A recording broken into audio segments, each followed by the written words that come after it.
बच्चों, brains GS में आपका स्वागत है। आज हम आपको हिस्ट्री का बहुत ही इम्पोर्टेंट और बहुत ही पॉपुलर टॉपिक लेके आए हैं, जो है अमीर खुसरो, जिसको कहा जाता है भारत का तोता, तूतिए हिंद। इस टॉपिक के बारे में हम कुछ बेहतरीन फैक्ट्स देखेंगे जो आपके एग्जामिनेशन ओरिएंटेड बहुत सारी चीज़ें या बहुत सारी इन्फॉर्मेशन आपको नहीं मालूम होंगी। आज हम वो सारी चीज़ें क्लियर करेंगे, ठीक है। अगर आपने हमारा चैनल सब्सक्राइब नहीं किया हुआ है तो प्लीज़ करिए, जिस ब्रेन्स जीएस और जीएस का बेनिफिट लीजिए। अगर आपकी जीएस का कोई भी पोर्शन जो है अच्छा नहीं है और कुछ प्रॉब्लम है, खासकर हिस्ट्री वाले सेक्शन में जो हम लोग कंटिन्यू बनाए हुए हैं, तो आप जो है रेगुलर हमारे जो भी वीडियो अपलोड हों और उसको देखें और अपना जो ये है बहुत ही अच्छा करें, ठीक है। तो हम लोग चलते हैं अमीर खुसरो। अमीर खुसरो का जो असली नाम है, जो मूल नाम है, या वो है आपका अबुल हसन। क्या नाम होता है? अबुल हसन, ठीक है। इसका जो जन्म है वो पटियाली कासगंज, यानी उत्तर प्रदेश का जो डिस्ट्रिक्ट है कासगंज, वहाँ पे उस डिस्ट्रिक्ट में एक गांव है पटियाली, जहाँ पर अमीर खुसरो का जन्म हुआ था, ठीक है। ये जो है करीब 1253 में इसका जन्म हुआ था पटियाली में, ठीक है।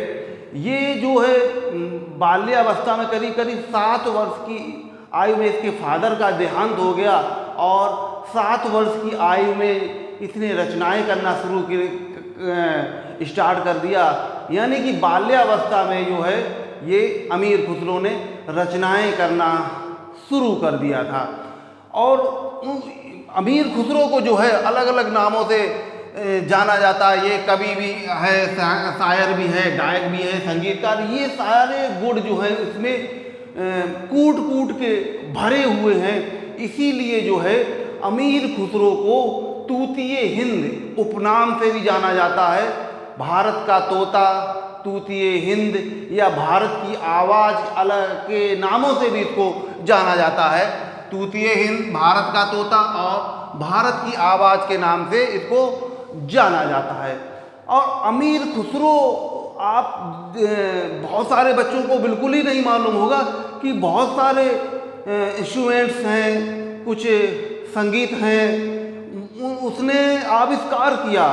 कुछ भाषाएं हैं, जैसे कि पहले देखेंगे कि सितार का आविष्कार किया। इसको वीणा और तंबूरा को मिक्स करके तैयार किया गया था।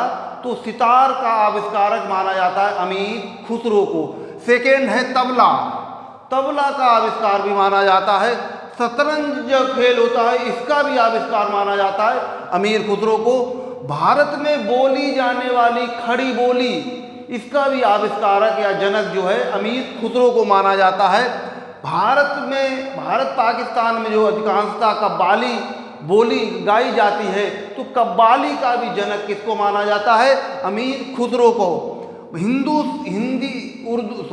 उर्दू साहित्य का जो जनक है, आविष्कारक है, वो ही इसी को माना जाता है। इसने जो है कई जो है शब्दकोश की रचना वगैरह भी की है।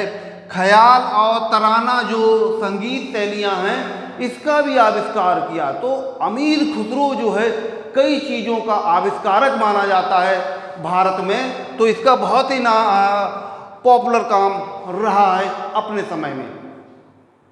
अब आते हैं, अमीर खुसरो ने जो है प्रथम मुस्लिम था अमीर खुसरो, जिसने हिंदी शब्दों का, मुहावरों का अपनी रचनाओं में प्रयोग किया। यानी कि अमीर खुसरो पहला भारतीय मुस्लिम था जिसने हिंदी शब्दों का प्रयोग, हिंदी मुहावरों का प्रयोग अपनी रचना में किया। तो बहुत ही इम्पोर्टेंट पॉइंट है।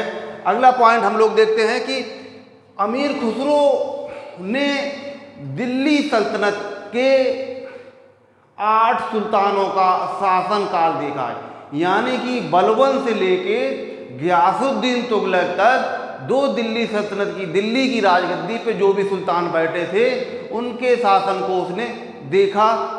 ठीक है, तो इसका लंबा शासन रहा, तो बहुत इम्पोर्टेंट है, 8 सुल्तानों का शासनकाल देखा। और इसने क्या किया, इसने जो है भारत की बहुत तारीफ की है। इसने भारत को पृथ्वी का स्वर्ग कहा है। अलग अलग क्षेत्रों में जाता था और देखता था, इसको यहाँ की जो मिट्टी, यहाँ की खुशबू, यहाँ की हवाएं, यहाँ का जो संगीत तराने, यहाँ का जो कल्चर है बहुत पसंद आता था। तो इसीलिए जो है पृथ्वी का, भारत को पृथ्वी का स्वर्ग कहा है इसने। इसके जो गुरु थे वो है निजामुद्दीन औलिया। निजामुद्दीन औलिया जो दिल्ली में, तो मोस्टली पटियाली में जन्म तो हुआ था, लेकिन अधिकांश जो इसका समय जो बीता दिल्ली में निजामुद्दीन औलिया की संगत में। निजामुद्दीन औलिया का ये पक्का शिष्य था।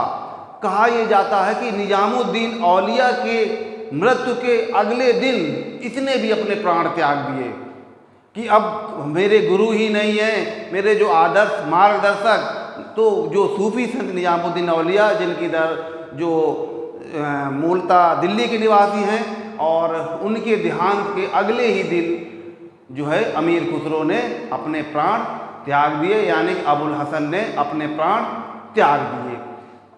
बाकी हम लोग देखेंगे कि बहुत कई सारी बुक्स जो हैं इसकी बहुत पॉपुलर हैं, अक्सर एग्जामों में आ जाती हैं। अमीर खुसरो की निम्नलिखित में से कौन सी बुक एक नहीं है या कौन सी इनमें से है, तो आप देखेंगे कि किरान उल सादैन, अमीर खुसरो की एक बुक है। कौन सी? किरान उल सादैन। अगली है मिफ्ताह उस फुतू, मिफ्ताह उस फुतू, ये अमीर खुसरो की बुक है।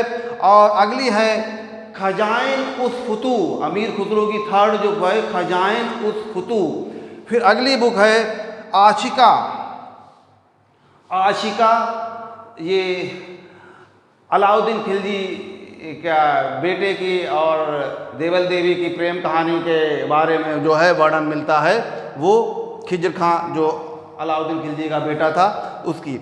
तो आशिका, तुगलकनामा, तुगलक काल के बारे में इसने वर्णन किया हुआ है। नूसिपिर। तो ये कुछ बुक हैं जो बहुत ही ज़्यादा पॉपुलर हैं अमीर खुसरो की। यानी कि अमीर खुसरो संगीतकार भी था, कवि भी था, लेखक भी था, गायक भी था, शायर भी था। ये सारी खूबियाँ जो हैं कूट कूट कर अमीर खुसरो में भरी हुई थी। इसीलिए जो है इतिहासकारों ने इसको भारत का तोता या तूतिए हिंद के नाम से इतिहास में अमीर खुसरो प्रसिद्ध हुआ है। तो और शासनकाल कितने सुल्तानों को देखा था? तो दिल्ली सल्तनत के 8 सुल्तानों का शासनकाल देखा था किसने? अमीर खुसरो ने। ठीक है, तो चलते हैं, आज का वीडियो यही है अमीर खुसरो टॉपिक पे। मिलते हैं हम लोग नेक्स्ट वीडियो में, यानी कि कल नेक्स्ट वीडियो अपलोड होगा। अगर आपको जीएस अच्छी करनी है, आपके दोस्तों को भी जीएस अच्छी करवानी है, तो आप उनको भी सजेस्ट करें और मेरे चैनल ब्रेन्स जीएस को सब्सक्राइब करें। ठीक है, ओके, मिलते हैं नेक्स्ट वीडियो में।